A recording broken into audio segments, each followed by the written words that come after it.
حمدا ومصليا ومسلما الصلاة والسلام علیکہ یا سیدی یا رسول اللہ وعلی آلہ وصحبہ یا سیدی حبیب اللہ۔ ناظرین کرام، سامعین محترم،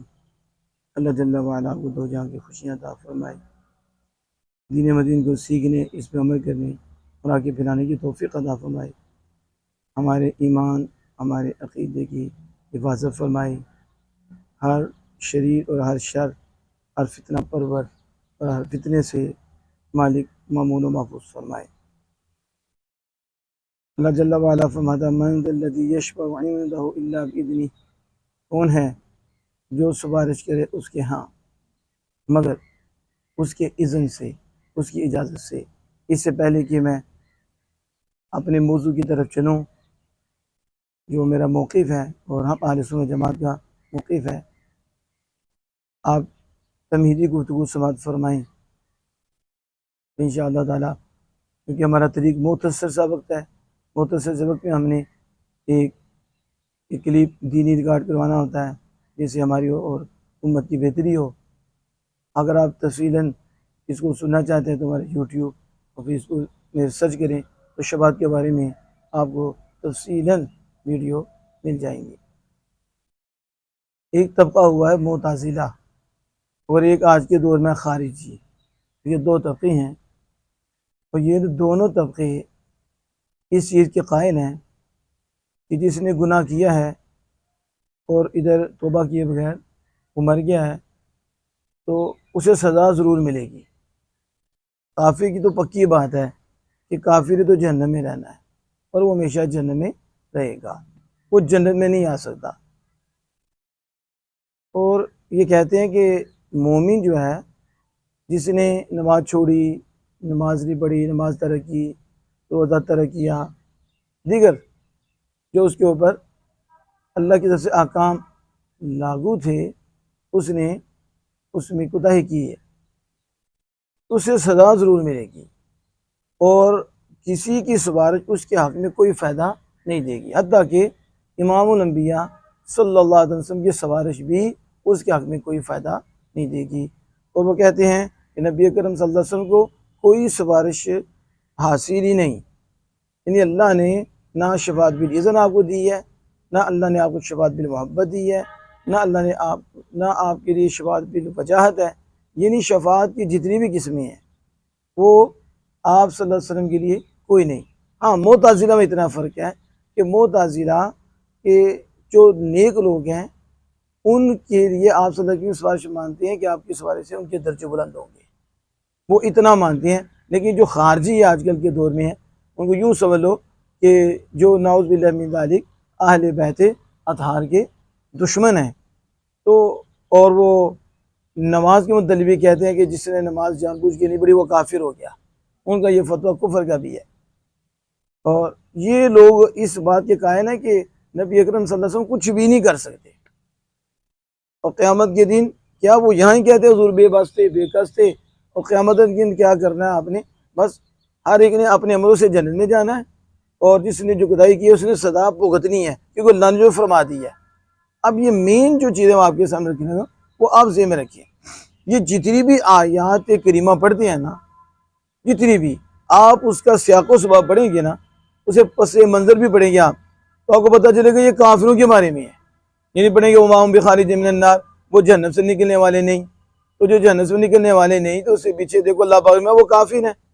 کہ کافر جہنم سے نکلنے والے نہیں ہیں۔ اور فما تنفعهم الشافعین، کوئی سفارش کرنے والا ان کی سفارش کا فائدہ نہیں دے گا، تو یہ کن کی سفارش ہے، کن کو فائدہ نہیں دے گا، وہ کافروں کی ہے کہ کافروں کی سفارش کا کوئی فائدہ نہیں ہوگا،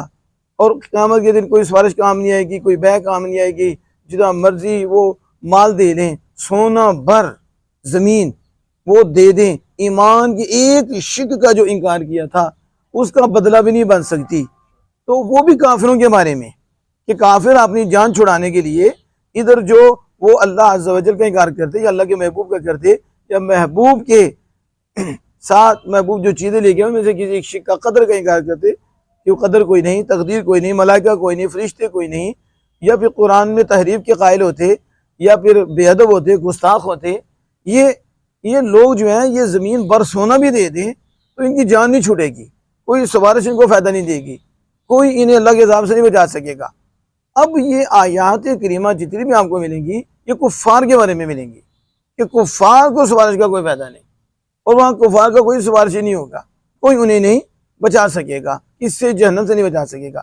اب یہ جو آیات ہیں یہ جو ہے مومنی پہ جسمہ کر دیتی ہیں، مومنی پہ لگا دیتی ہیں، کہتے ہیں نبی صلی اللہ علیہ وسلم کچھ نہیں کر سکتے، کسی کو اس بارے کوئی فائدہ دیتی، سب نے اپنے عملوں سے ہی جانا ہے۔ ہم نے کہا کیوں لوگوں کو پریشان کرتے ہو؟ حضور صلی اللہ علیہ وسلم کے صدقے اتنی بڑی امید دلائی گئی ہے۔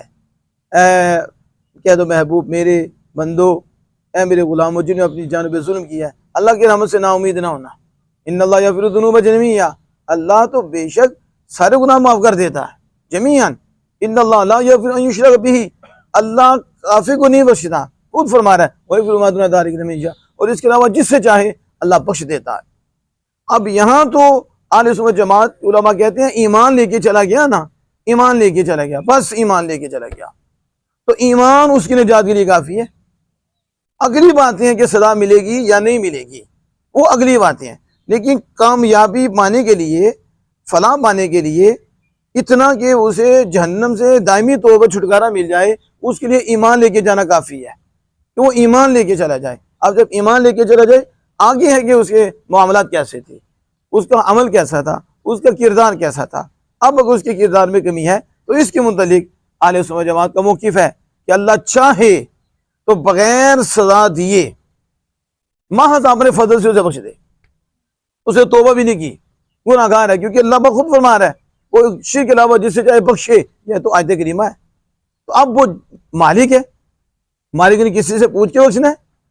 کیا؟ نعوذ باللہ من ذالک، وہ کسی کے متاحت ہے، وہ خود فرما رہا ہے بلا کہ وہ خود کہتا ہے کافروں کو نہیں بخشوں گا اور اس کے علاوہ جس سے چاہوں بخش دوں گا۔ اب اللہ کی مشیت پہ ہے کہ مالک چاہے اسے کوئی سزا دے تو چاہے سزا نہ دے، یہ بات تو اپنی جگہ موجود ہے۔ لیکن یہ جو آیتیں پڑھتے ہیں میں یعمل سوءا یجزا بہ، کہ جو برا عمل کرے گا اللہ اسے سزا دے گا، اور جس نے یہ کیا اس کو یہ سزا ملے گی، سیئہ کی سزا سیئہ اس کی مثل ہے، یہ قرآن پاک کی آیاتیں پڑھتی ہیں۔ ہم کہتے ہیں یہ وعیدیں ہیں، آپ ہمیشہ عوامی اہل سنت سن رہی ہے، ہمارے محبین سن رہی ہیں، یہ چیز جو ہے میں آپ کو بتانے لگا ہوں، یہ اپنے ذہن میں اس کو نقش کر لیں اور دل میں اتار لیں، آگے اپنے اولادوں کو بھی بتائیں کہ ایک ہوتا ہے وعدہ، ایک ہوتا ہے وعید۔ وعدے کے خلاف اللہ پاک نہیں کرتا اور وعدے کے خلاف نہیں ہو سکتا۔ انک لا تخلف المیعاد، اللہ وعدے کے خلاف نہیں کرتا، جس چیز کو اس نے وعدہ کیا وہ ہوگا۔ وعد اللہ المؤمنین والمؤمنات، اللہ نے مومنین اور مومنات سے جنات کا وعدہ فرمایا، تو جب اللہ نے مومنین مومنات سے جنات کا وعدہ فرمایا ہے تو مومن جنت میں جائیں گے۔ یہ نہیں ہو سکتا کہ اللہ وعدے کے خلاف کرے، اور اللہ پاک نے کافروں سے جہنم کا وعدہ فرمایا ہے، اور یہ نہیں ہو سکتا کہ کافر جنت میں جائے، کیونکہ یہ اللہ کا وعدہ ہے، وعدہ میں خلف نہیں ہوتا، یہ ہمیشہ علماء جانتے ہیں، وعدہ میں خلف نہیں، وعید میں خلف ہوتا ہے۔ وعید کا یہ مطلب نہیں ہوتا کہ اللہ پاک نے کہ میں یہ سزا دوں گا، یہ سزا دوں گا، یہ سزا دوں گا، یہ سزا دوں گا، یہ ملے گی، یہ ملے گی، آمنہ کے لال کی زبان سے آئی، یہ بھی ملے گی، یہ بھی ملے گی، یہ بھی ملیں گی، اس کا یہ مطلب نہیں یہ ساری ملیں گی، یہ کہیں بھی نہیں آپ کو ملے گا۔ جسے ہم دھمکی کہتے ہیں، جسے ہم ڈرانا کہتے ہیں، یہ عمل نہ کیا اس کے اوپر اتنی سزا ملے گی، یہ نہ کیا اتنی سزا ملے گی، اس کا یہ مطلب نہیں کہ یہ واقع ہو کے رہے گی، یہاں تو بھی بلکہ یہاں بھی واقع نہیں ہوئی کہ ادھر دھمکی دی اور یہاں واقع ہو جائے، یہاں بھی، اور اس کا یہ مطلب قیامت کے دن یہ واقع ہو کر رہے گی، نہیں، کچھ ڈرانا بھی ہے، دھمکانا بھی ہے۔ تو وعید میں خلف ہوتا ہے، وعدہ میں خلاف ورزی نہیں ہوتی، وعدہ پورا ہو کر رہے گا۔ تو یہ جتنی آیتیں پیش کرتی ہیں اور اس طرح کر کے یہ وعیدیں ہیں، اور وعید ضروری نہیں کہ واقع ہو۔ ہاں یہ بات ہے کہ آمنہ کے لال کی سفارش ضرور ہوگی، حضور صلی اللہ علیہ وسلم ضرور سفارش کریں گے، اور حضور کی سفارش سے گناہ گار جو جنت میں گئے ہوں گے وہ بھی جنت میں آئیں گے، اور کچھ وہ ہوں گے جو جنت میں گئے ہی نہیں، وہ بھی حضور کی سفارش سے جنت میں جائیں گے، اور کچھ وہ ہوں گے جن کے درجے پہلے ہی بلند ہو گئے، آقا دو جہاں صلی اللہ علیہ وسلم کی سفارش سے وہ بھی جنت میں جائیں گے۔ یہ جو آتا نا کہ مدینہ پاک آمنہ کے لال صلی اللہ علیہ وسلم کی روضہ پاک کی جو زیارت کرتا ہے تو حضور نے جس نے میری زیارت کی اس کے لیے میری شفاعت ثابت ہو گئی، میری شفاعت ثابت ہو گئی۔ یہ کون سی سفارش ہے؟ علماء کہتے ہیں یہ وہ سفارش ہے کہ اگر وہ بندہ پہلے ہی متقی پرہیزگار ہے، پہلے ہی وہ جنتی ہے، اس کے درجے بلند ہے، تو حضور اس کی سفارش کریں گے، اللہ اور درجے عطا فرما دے گا۔ اور دوسرا وہ ہے جو گناہگار مومن ہے، سیاکار مومن ہے، چھوٹے بڑے گناہ اس نے کیے ہیں، آپ نے میرے لیے اب تمہاری شفاعت ثابت ہو چکی ہے، کل قیامت کے دن آپ اس کی سفارش کریں گے کہ یہ میری زیارت کے لیے آیا تھا، اس نے میرے روزے پاک کی زیارت کی تھی، تو اب حضور اس کے لیے سفارش کریں گے، اللہ حضور کی سفارش کی وجہ سے اس کی بخشش فرمائے گا، اس پہ کرم فرمائے گا۔ آپ صلی اللہ علیہ وسلم فرماتے ہیں شفاعتی لأہل الکبائر، میری سفارش بڑے بڑے گناہ گاروں کے لیے ہے۔ یہ تو حضور فرما رہے ہیں کہ میں سفارش کروں گا، اور کن کی کروں گا؟ بڑے بڑے گناہ گاروں کی۔ اللہ نے مجھے اذن دے رکھا ہے، قرآن واضح اور اس پہ شاہد ہے، من ذا الذی یشفع عنده الا باذنہ، کون ہے جو سفارش کرے اللہ کے ہاں مگر وہ جسے اللہ نے اذن دیا ہے۔ اور حضور فرماتے ہیں مجھے شفاعت دے دی گئی، اللہ نے مجھے اذن دے دیا گیا۔ اور ایک شفاعت محبت کی وجہ سے ہوتی ہے، جو محب کو محبوب سے پیار ہوتا ہے تو محبوب بات کرتا ہے تو وہی مجبور نہیں، بلکہ اس کی محبت کی وجہ سے میرے محبوب نے بات کی ہے، اللہ اس کی محبوبیت دکھاتے ہوئے کرم فرما دیتا ہے، فضل فرما دیتا ہے۔ اور پھر محب کے ہاں محبوب کی جو عزت ہوتی ہے، وجاہت ہوتی ہے، محب اپنے محبوب کی عزت اور وجاہت دکھانے کے لیے بھی کرم فرماتے ہوئے جس مجرم کی اور جس گناہگار کی، جس سیاکار کی محبوب سفارش کرتا ہے یا جس اعلیٰ کی بھی سفارش کرتا ہے، محب اپنے محبوب کی عزت دکھانے کے لیے وہ قبول فرماتے ہوئے اس پہ کرم فرما دیتا ہے۔ تو یہ سفارش کی میں جو عرض کر رہا ہوں کہ آیات کریمہ جو ہم پڑھ رہے ہیں وہ تو سفارش پر دلالت کر رہی ہیں کہ اللہ کے نبی، ولی یہ سفارش کریں گے، بلکہ حدیث مبارکہ میں ولی، پھر علماء، حاجی، حفاظ جتنی ہیں سفارش کرنے والے ہیں، لیکن سب سے بڑے سفارش کرنے والے میرے اور آپ کے آقا ہیں، جن کو اللہ نے شفاعت کبریٰ کا منصب عطا فرمایا ہے۔ وہ کسی کو نصیب نہیں ہے، جس میں ہر مرزئی، ہر خارجی، ہر رافضی، جس میں ہر بدتمیز، ہر بے ادب وہ بھی ہوگا، اور انبیاء بھی ہوں گے، اولیاء بھی ہوں گے، صلحاء بھی ہوں گے۔ وہ کون سا وقت ہوگا جب حساب کا مسئلہ بن جائے گا اور لوگ پریشان ہوں گے اور اپنے پسینوں میں ڈوب رہے ہوں گے کہ کب حساب شروع ہو، تو وہ شفاعت حضور کی جو اللہ نے آپ کے سر پہ وہ سر آ رکھا ہے، اس میں نہ نبی نہ ولی کوئی بھی نہیں بول سکیں گے، آمینہ کے لال بولیں گے، حساب کا دروازہ کھولیں گے۔ اسے شفاعت کبریٰ کہتے ہیں۔ یہ تو سب کے لیے ہے، ہم جس کی بات کر رہے ہیں وہ سفارش ہے جو گناہگاروں کے لیے ہے، جو حضور کے غلاموں کے لیے ہے، کہ وہ جو نیک ہیں حضور کی سفارش سے درجے بلند ہوں گے، حضور کی سفارش سے ان کے گناہ معاف ہوں گے، ان کے معافی نصیب ہوگی۔ اس لیے حضور نے فرمایا والا سوف یؤتیک ربک فترضی، جب یہ آیت نازل ہوئی اتنا دوں گا کہ محبوب تو راضی ہو جائے گا۔ حضور نے فرمایا اذا لا ارضى من امتی، آپ نے فرمایا پھر جب مالک تیرا یہ وعدہ ہے کہ میں اتنا دوں گا کہ تو راضی ہو جائے گا، تو تیرا یار بھی اس وقت تک راضی نہیں ہوگا جب تک میرا ایک امتی بھی جہنم میں رہ جائے۔ یہ تو حضور فرما رہی ہیں میں جہنم سے نکال کے اسے جنت میں بھیجوں گا۔ اب وقت نہیں ہے کہ حضور نے فرمایا 70,000 جنت میں جائیں گے، اور ان کے ہر 1,000 کے ساتھ بھی 70,000 جنت میں جائیں گے۔ اور وہ کون سے ہوں گے؟ وہ متقی ہوں گے، وہ پرہیزگار ہوں گے، وہ ہوں گے جو ان کی خدمت کرنے والے ہوں گے، جو ان کے پیچھے چلنے والے ہوں گے۔ اللہ ان کے صدقے ان پہ بھی کرم فرماتے ہوئے انہیں بھی جنت عطا فرمائے گا، بلکہ پڑھیں حدیث پاک اللہ بلا حساب جنت عطا فرمائے گا۔ آج کہنا کہ کوئی سفارش فائدہ نہیں دے گی، نہ لوگوں کو گمراہ نہ کرو۔ وعدہ اور چیز ہے، وعید اور چیز ہے۔ وعید پوری ہونا یہ ضروری اور یقینی نہیں کہ وہ ہر جگہ واقع ہو، وہ پوری ہو، بلکہ وعدہ جو ہے وہ وعدہ پورا ہوگا اور ہو کر رہے گا۔ اس لیے میرے اعلیٰ حضرت امام اہل سنت مجدد دین و ملت الشام رضا فاضل بریلوی رحمۃ اللہ نے کس خوبصورت انداز میں کہا تھا، اور چور حاکم سے چھپا کرتے ہیں یا اس کے خلاف، حضور کی بارگاہ میں اس کے خلاف ہے، چور حاکم سے چھپا کرتے ہیں یا اس کے خلاف، تیرے دامن میں چھپے چور انوکھا تیرا، یا رسول اللہ آپ کا ہی مجرم،